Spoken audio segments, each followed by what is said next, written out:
نحمده ونصلی علی رسولہ الکریم اما بعد۔ غزوہ احد کا ذکر چل رہا ہے۔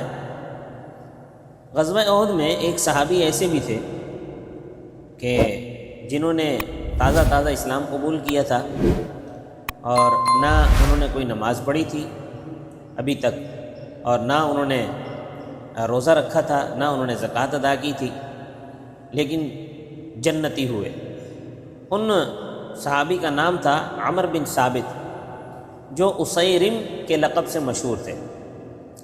یہ ہمیشہ اسلام سے منحرف رہے۔ جب احد کا دن ہوا تو اسلام دل میں اتر آیا، تلوار لے کر میدان میں پہنچے اور کافروں سے خوب قتال کیا، یہاں تک کہ زخمی ہو کر گر پڑے۔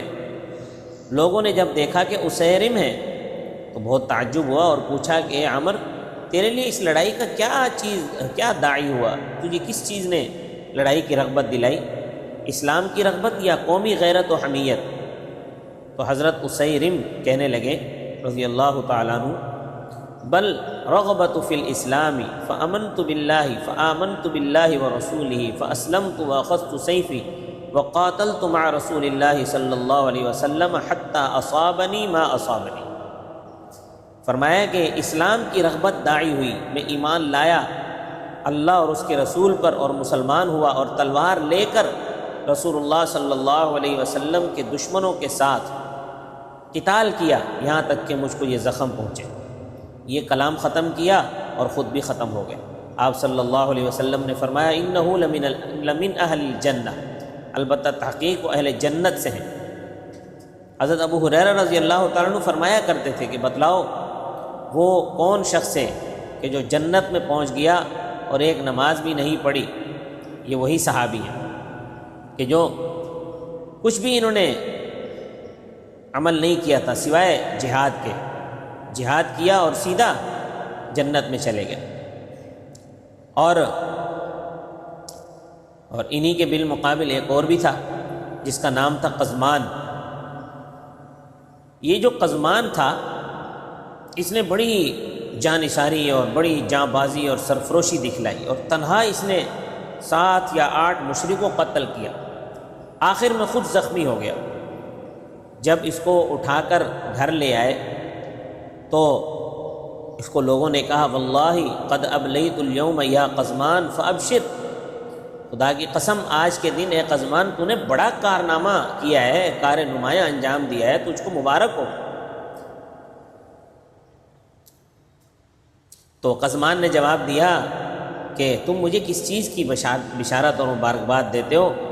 میں نے تو خدا کی قسم اللہ اور اس کے رسول کے لیے قتال نہیں کیا، بلکہ صرف اپنی قوم کے خیال سے اور ان کو بچانے کی غرض سے قتال کیا۔ اس کے بعد جب زخموں کی تکلیف زیادہ ہوئی تو اس نے خودکشی کر لی۔ یہ قصہ تفصیل کے ساتھ بخاری شریف میں موجود ہے۔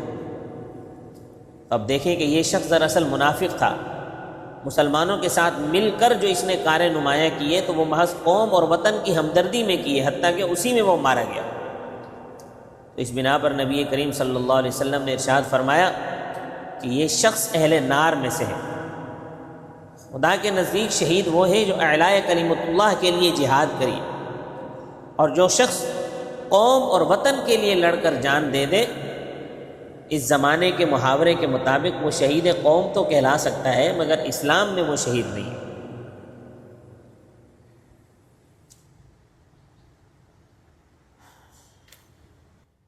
اب جنگ کے متعلق مدینہ میں چونکہ وحشتناک خبریں پہنچ چکی تھیں، اس لیے مدینہ کے مرد، عورت اور بچے، بوڑھے اپنے عزیزوں سے زیادہ آپ صلی اللہ علیہ وسلم کو سلامتی اور عافیت کے ساتھ دیکھنے کے متمنی اور مشتاق تھے۔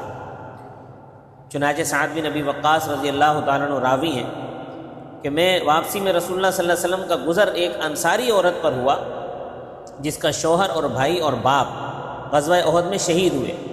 جب اس عورت کو اس کے شوہر، اس کے برادر اور اس کے والد کی شہادت کی خبر سنائی گئی تو اس عورت نے کہا کہ پہلے یہ بتاؤ رسول اللہ کیسے ہیں؟ لوگوں نے کہا بحمد اللہ خیریت سے ہیں۔ اس خاتون نے کہا مجھے چہرہ انور دکھلا دو، آنکھوں سے دیکھ کر پورا اطمینان ہوگا۔ لوگوں نے اشارے سے بتلایا کہ یہ حضور ہیں۔ تو جب اس خاتون نے جمال نبوی کو دیکھ لیا تو یہ کہا کہ ہر مصیبت آپ کے بعد بالکل ہیج اور بے حقیقت ہے۔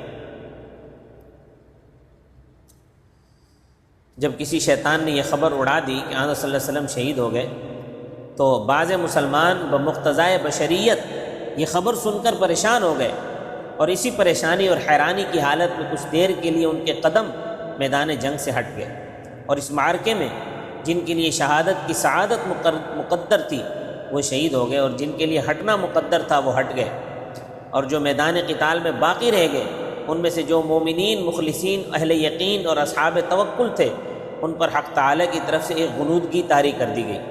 یہ لوگ اٹھ کھڑے ہوئے، یہ لوگ کھڑے کھڑے اونگنے لگے، جن میں حضرت ابو طلحہ بھی تھے۔ ابو طلحہ فرماتے ہیں کہ کئی مرتبہ تلوار میرے ہاتھ سے چھوٹ کر زمین پر گری، تلوار میرے ہاتھ سے گر جاتی تھی، میں اس کو اٹھا لیتا تھا۔ یہ ایک حسی اثر تھا اس باطنی سکون کا جو حق تعالی نے اس موقع پر اہل یقین کو عطا فرمایا، جس سے کافروں کا جو خوف و ہراس دل میں موجود تھا وہ یکلخت دور ہو گیا، اور منافقین کا گروہ جو اس وقت شریک جنگ تھا سخت اضطراب میں تھا، ان کو صرف اپنی جان بچانے کی فکر تھی، ان کم بختوں کو نیند نہ آئی۔ تو اس کے بارے میں یہ آیتیں نازل ہوئی ہیں، ثم انزل علیکم من بعد الغم امنۃ نعاسا یغشی طائفۃ منکم وطائفۃ قد اہمتہم انفسہم یظنون باللہ غیر الحق ظن الجاہلیہ۔ پھر اللہ تعالیٰ نے اس غم کے بعد تم پر ایک امن اور سکون کی کیفیت نازل فرمائی، یعنی تم میں سے ایک جماعت پر اونگ طاری کر دی جو ان کو گھیر رہی تھی، اور ایک دوسری جماعت ایسی تھی کہ جس کو اپنی جان کی فکر پڑی ہوئی تھی، خدا تعالیٰ کے ساتھ جاہلیت کی طرح بدگمانی میں مبتلا تھے۔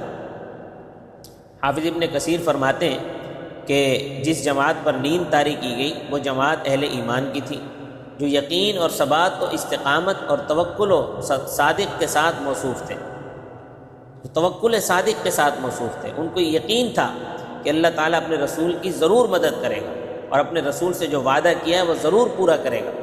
اور جو دوسرا گروہ تھا جسے اپنی جانوں کی فکر پڑی ہوئی تھی اور اسی فکر میں ان کی نیند غائب تھی، وہ منافقین کا گروہ تھا، ان کو صرف اپنی جان کا غم تھا، اطمینان اور امن کی نیند سے محروم تھے۔ وما علینا الا البلاغ المبین۔